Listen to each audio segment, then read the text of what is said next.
So, the psychology of money includes our feelings of worthiness and deservingness for receiving prosperity.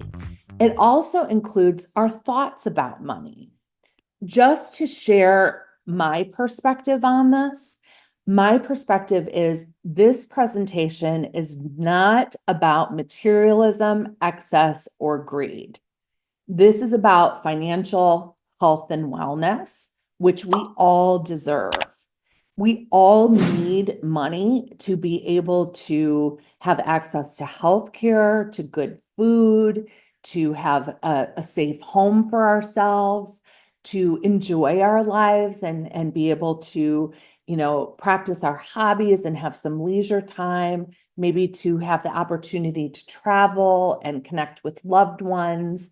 And so this isn't about materialism or excess or greed. And in fact, when we have more, we can help more. We can be philanthropists and give to charities. Money is energy like love and breath, and it comes in and it goes out. And we want to be in the flow of money. And it's a balance. We don't want to overspend, and we also don't want to oversave. We want to strike a healthy balance where we're taking care of ourselves and in the here and now, and we're also taking care of ourselves and our loved ones in the future. Yeah, some of us have a lot of judgment around money, and we might be ashamed to even admit that. And we might have judgment either way. Maybe we have judgment about people who don't have a lot of money, or we have judgment about the very rich. And maybe we judge ourselves, like having guilt about earning money. I work with many people who maybe are first generation college educated and are earning much more money than many of their family members and have some guilt and shame around that. So the psychology of money also includes our emotions around money. We might have shame, we might have anger, we might have fear, we might have pride, we might have joy around money. But each of us have different emotions and process those emotions differently. And again, it can very much impact our mental health and wellness. I read one study that Americans spend as much as 25% of their working hours worrying about money. Money and the economy are top stressors for Americans, especially for millennials and Gen Zs, so the younger generations. And we also have behaviors with money. So we might have obsessive compulsive behaviors around money, like compulsive shopping or hoarding, or we might have financial self-sabotage. So we want to look at those behaviors. It's kind of like we all know we need to eat properly and exercise, but it's our psychology that makes it different. It's the same thing with difficult. It's the same thing with our finances, that we have self-limiting beliefs and self-sabotage that can exacerbate our financial stress. We also have our own unique relationship with money, and so do our clients. So we want to explore that both within ourselves and in our work with our clients. And we have financial relationships with others. So we want to aim to have healthy and appropriate financial relationships that demonstrate respect for ourselves and others. So have you heard of money biases before? Are you familiar with this? This is part of the psychology of money. Yeah, I didn't know about this either because we're not really taught behavioral economics, which is the intersection between psychology and finance in our clinical training. And I hope that changes. So financial experts have discovered that we have money biases. And these are kind of mind tricks that our brains play on us regarding money. So they're all psychological and they can be detrimental to our financial health. So the present bias of money is something that many of us deal with. And that's where we're kind of looking at our situation right now. primarily. We're looking at, can we pay our bills this month? Are we going to be able to afford that vacation that we want?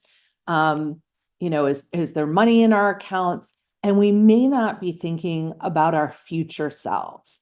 So we over sort of prioritize our financial presence instead of our financial future. And so that can cause us some very costly mistakes, obviously. We might, for example, let's say you just started your private practice and you're earning more money than you ever have before. And you're so excited about it that you have gone out and you bought some nice new clothes and you leased a nice new car and maybe went on a trip. And then it comes to be summertime and the referrals go down and you have 2 or 3 months of a slower practice. And then you experience financial anxiety. So we want to help us all kind of zoom out and look at the big picture so that we're planning for the future and that we don't have that overemphasis on the here and now. Overconfidence is when we think, oh my gosh, we have master's degrees, or some of you have, doctoral degrees. We're obviously very smart and educated people. And so we think that we know everything. And so we don't seek proper business or financial consultation or advice. And we might, feel like we're up on the news and we're like, oh my gosh, AI is hot. So I'm going to invest in AI without fully learning or knowing or taking proper consultation from others. So overconfidence can also cause us mistakes. And then also loss aversion. So some of us are afraid of losing money.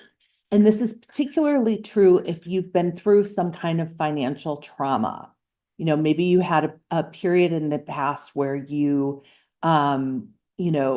lost your job, you went through a long period of unemployment, and you're scared about losing money in some way.